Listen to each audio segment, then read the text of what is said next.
जय श्री राम मेरे प्यारे भाई बंधु। मैं पंडित हरी शुक्ल स्वागत करता हूं आपका अपने इस YouTube चैनल में। आज मैं आपको बताने वाला हूं स्नान की विधि। स्नान की विधि क्या है, स्नान का फल और महत्व क्या है, रोज़ हमें स्नान क्यों करना जरूरी है, क्या इसका भी कुछ फल है, कुछ नियम है, तीर्थ में स्नान का क्या विधान है, क्या दूसरे के लिए भी उसके नाम से स्नान किया जा सकता है, या फिर जो श्रद्धालु हैं क्या मरे हुए व्यक्ति के लिए स्नान कर सकते हैं। जानेंगे सारा नियम स्नान के विषय में। अगर आपके भी हैं ये सारे प्रश्न तो वीडियो को अंत तक जरूर देखें। उससे पहले अगर आप हमारे इस चैनल पर पहली बार आए हैं तो कृपया चैनल को सब्सक्राइब अवश्य करें, साथ में बेल आइकन को जरूर दबाएं जिससे मेरे वीडियो का सारा नोटिफिकेशन मिल सके आपको सबसे पहले। जैसा कि आप सबको पता है, प्रातः काल स्नान करने के बाद ही मनुष्य शुद्ध पवित्र होकर के जब तब पूजा पाठ आदि सारे कार्यों के योग्य बनता है। इसलिए स्नान की प्रशंसा की गई है। अपने धर्मशास्त्र में कहा गया है, शुद्ध तीर्थ में प्रातः काल में स्नान करना चाहिए। दक्ष स्मृति में आया है, अत्यंत मलिनः कायो नवच्छिद्र समन्वितः स्नवत्येष दिवारात्रौ प्रातः स्नानं विशोधनम। कहा गया है कि 9 छिद्रों वाले अत्यंत मलिन शरीर से दिन रात मल निकलता रहता है, इसीलिए प्रातः काल स्नान करना चाहिए। स्नान करने से शरीर की शुद्धि होती है। शुद्ध तीर्थ में प्रातः काल स्नान करना चाहिए क्योंकि यह मल पूर्ण शरीर शुद्ध तीर्थ में स्नान करने से ही शुद्ध होता है। कहा जाता है, प्रातः काल स्नान करने वाले के पास दुष्ट भूत प्रेत आदि नहीं आते हैं।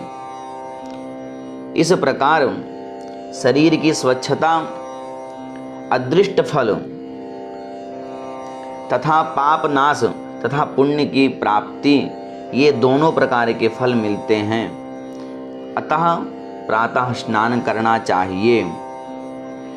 प्रातः स्नान करने से हमें क्या लाभ प्राप्त होता है उसको भी जान लीजिए।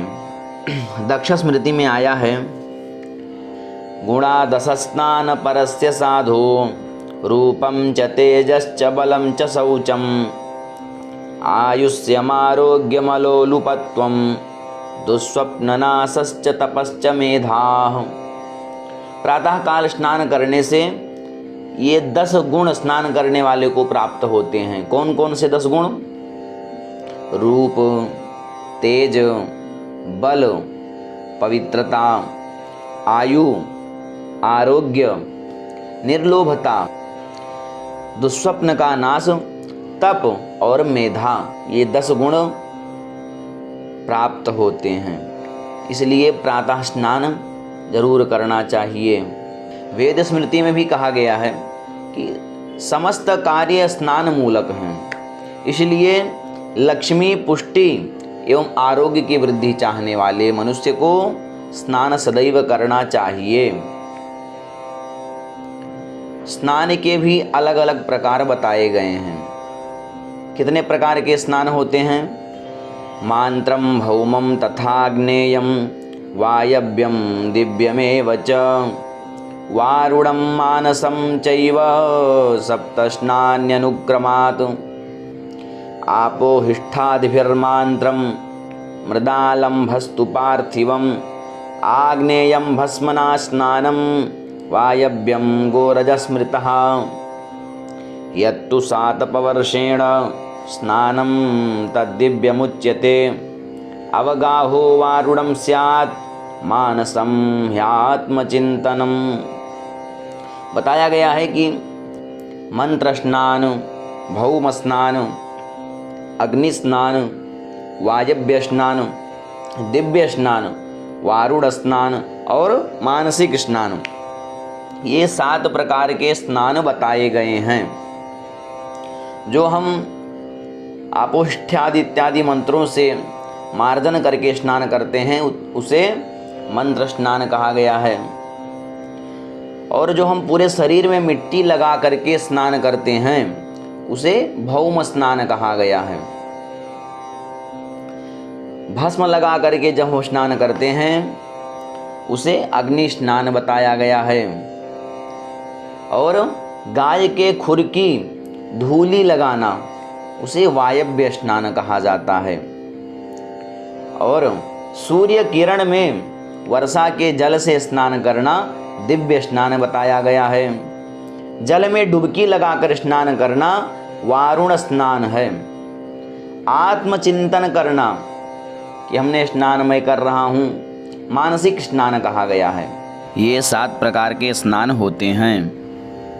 अपने धर्मशास्त्र में जो असमर्थ हैं उनके लिए भी स्नान की विधि बताई गई है कि उनको कैसे स्नान करना चाहिए।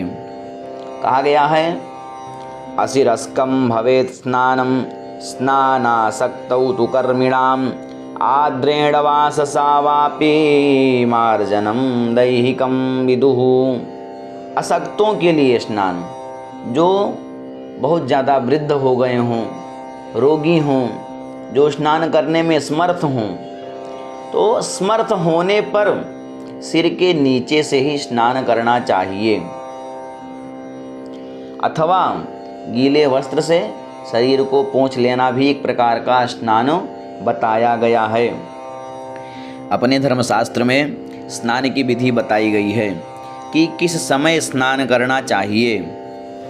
कल्पतरु में आया है उषः कालस्तु लोहितादि गुणलक्षित कालात् प्राक्कालः।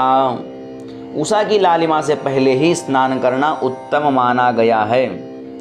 और जो उस समय स्नान करता है इससे उसको प्राजापत्य का फल प्राप्त होता है। आइए जान लेते हैं तीर्थ में नहाने की क्या विधि है। जब हम किसी तीर्थ में स्नान करने जाते हैं तो उसमें हमें क्या नियम पालन करना चाहिए। जब हम किसी तीर्थ आदि में स्नान कर रहे हों, जलाशय में कर रहे हों, तो तेल लगाकर और देह को मलमल कर नदी में नहीं नहाना चाहिए। अतः नदी से बाहर तट पर ही अपने देह को पहले ही मल करके नहा लें, फिर जाकर के नदी में डुबकी लगाएं। शास्त्रों ने इसे मलापकर्षक स्नान कहा है। यह अमंत्रक होता है, बिना मंत्र के यह स्नान होता है। और यह स्नान स्वास्थ्य और शुचिता दोनों के लिए आवश्यक है। नहाते समय कहा गया है कि हम तीर्थ में स्नान करें या घर पे ही क्यों ना करें, जब हम स्नान करते हैं उस समय गंगा आदि नदियों का इनका स्मरण करके फिर स्नान करना चाहिए। माता गंगा जी ने कहा है कि जो कोई भी जिस तीर्थ में या जहाँ भी स्नान करता है उस समय अगर मेरा स्मरण करता है तो मैं उस जल में आ करके विराजमान हो जाती हूँ और गंगा स्नान का फल प्राप्त होता है। अगर हम घर पे स्नान कर रहे हैं तो हमें किन मंत्रों से माता जी का आवाहन करना चाहिए, किन मंत्रों से उनका ध्यान करना चाहिए।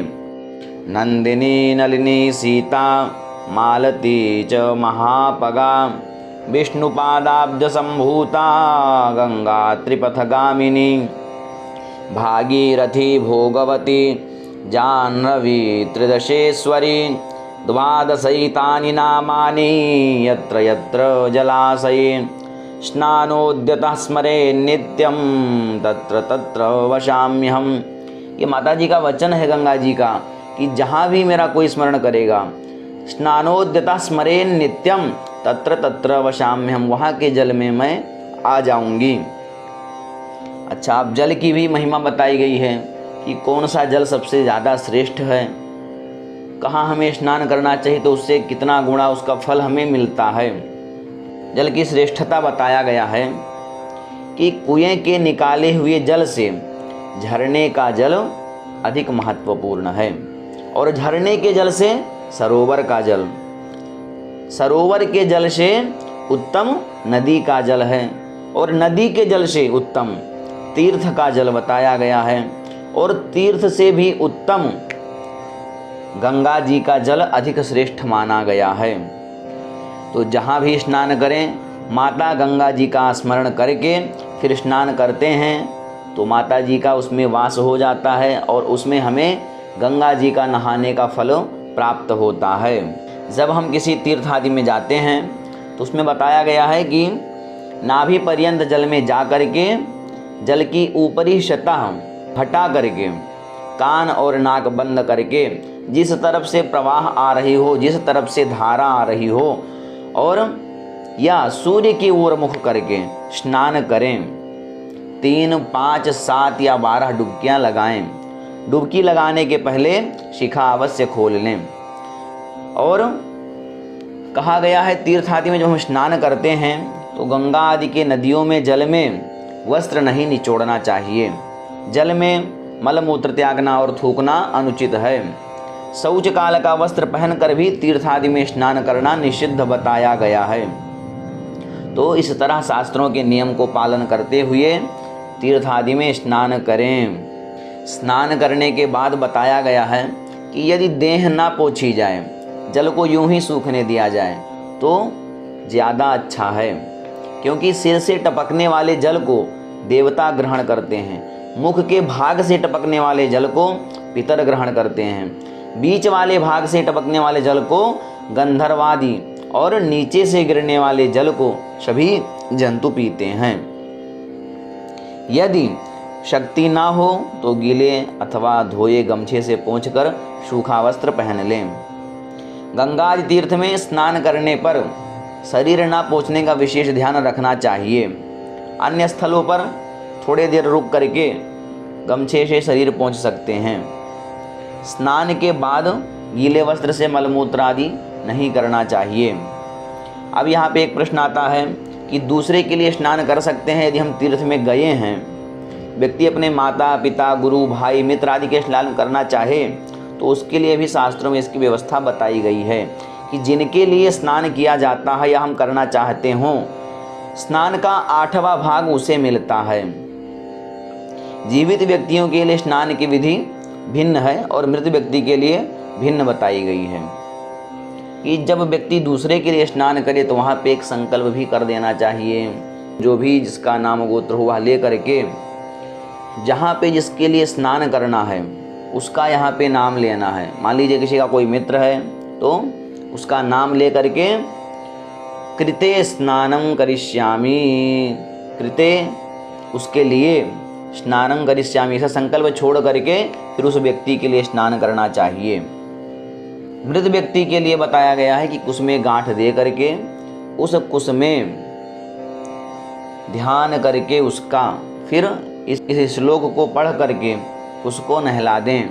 कुशोऽसि कुशपुत्रोऽसि ब्रह्मणा निर्मितः स्वयं त्वयि स्नाते स च स्नातो यस्येदं ग्रंथिबंधनम। उसको स्नान करवा दें, उसके बाद ग्रंथि का विसर्जन कर दें और उसको निर्माल्य में डाल देना चाहिए। ये थी हमारे स्नान करने की विधि। आशा करता हूँ आप सबको मेरा वीडियो पसंद आया होगा। अगर वीडियो पसंद आया हो तो कृपया चैनल को सब्सक्राइब और वीडियो को लाइक ज़रूर करें।